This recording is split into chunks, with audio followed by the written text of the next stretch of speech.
location finder, I actually ended up within a 50-mile radius of almost all the major crash site, at least the legendary areas, the traditional areas of the crash site for the 1947 event. There's the city of Roswell.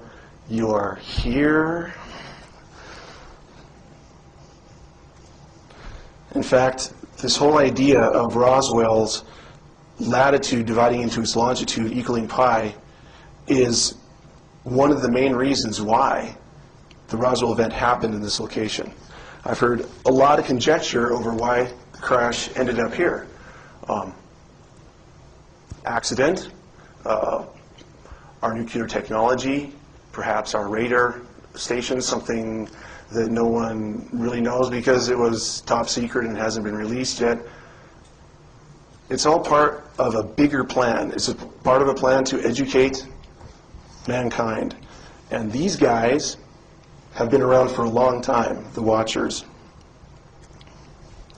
It's so accurate, in fact, that if you are to calculate the latitude and longitude divided into each other, you can actually draw out pi lines, which almost look like aircraft flight paths.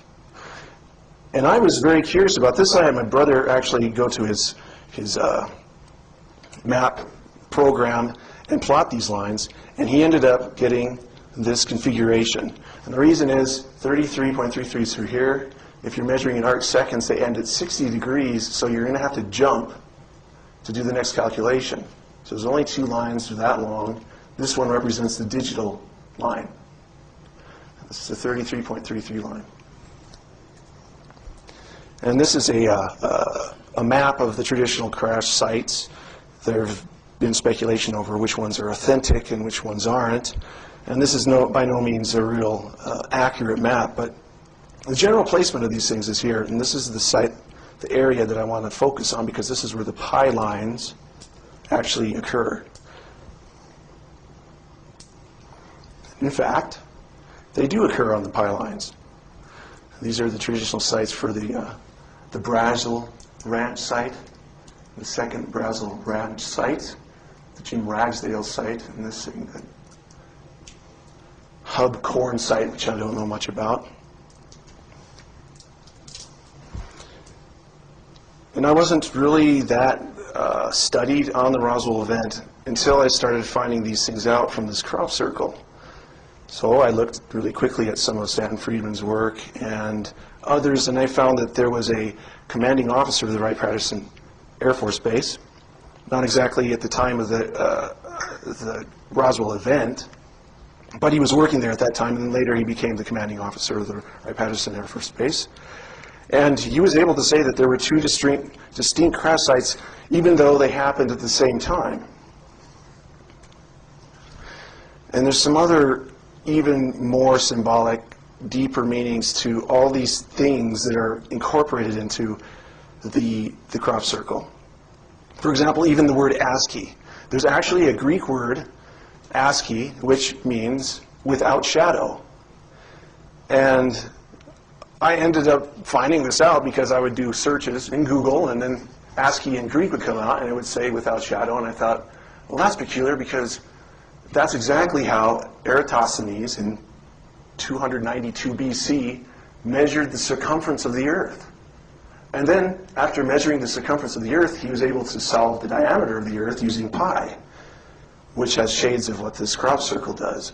But the legend has it that he looked down a well in Syene, which is below the Tropic of Cancer, below the Tropic of the Crab, and it was a crabwood glyph. Sounds like I'm reaching, but I'm not. In this place called Syene, the Syene well.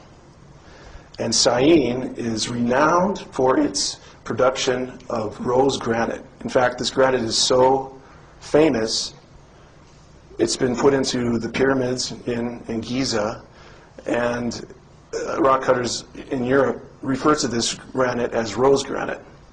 And in the solstice, the sun will shine perfectly down this well, or any well in Syene at the time, and cast no shadow, ASCII.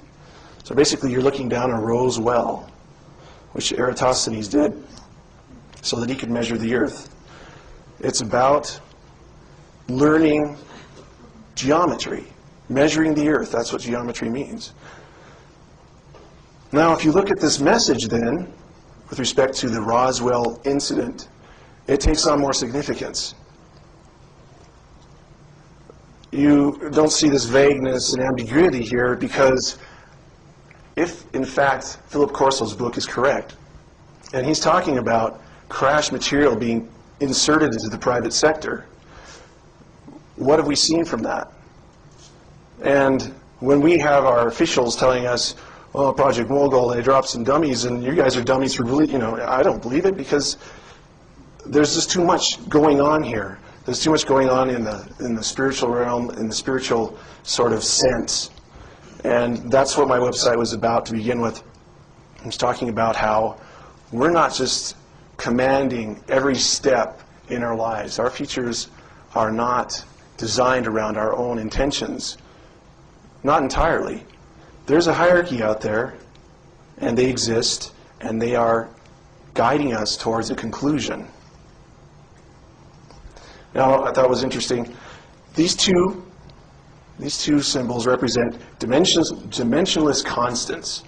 And these are things that Richard Hoagland and Earl Torren had worked out in 1988 when it came to how can you determine if there is some intelligent life on another planet if you find some structures. You won't know what measuring system they're using, but these are independent of measuring systems. They're dimensionless constants. That means that if you're measuring a circle and saying there's 600 degrees in it, not 360 degrees, this will still apply. You'll still be able to find this angle. And ratios that he was talking about, if you can actually divide the surface area of this tetrahedron into the surface area of the sphere, you'll get this number. It doesn't have anything to do with how you're measuring a circle. And that number works with any system, like I was demonstrating with 33.33. You'll end up with a number that will make sense regardless. And that is a strange but a very testable connection between Mars, the Cydonia region that Hoagland's done all this work on, and Earl Torren, I might add, and this unexpected information from this crop circle in Winchester, England, and Roswell. The tetrahedral signature of 19.47 and pi. There's also another number that comes up, of course, and this is 33. And if you notice, the Cydonia site is actually at an angle here from the east, from true north, at an angle of 33.33. And I got this from Mark Carlotto's site. It was he who had discovered this principle. It is integral to understanding what's going on with the Watchers, what's going on with the crop circle, what's going on with Roswell. We go to a site the FBI has for the Freedom of Information Act, and notice the strange occurrence of the number 3 in this memorandum, dated 1950, March 29th. It says an investigator for the Air Force stated that 3 so-called flying saucers had been recovered in New Mexico. Right there. This is the crop glyph from Winchester. They were described as being circular in shape with raised centers, exactly like depicted there. They are 50 feet in diameter. Each one was occupied by 3 bodies of human shape, but only 3 feet tall. And then it goes on, and they are speculating about what the suits were for, that these things were wearing it. I started wondering, why does this recur? Why did the bodies have to be 3 feet tall? Why were there 3 of them? Why were the 3 discs recovered?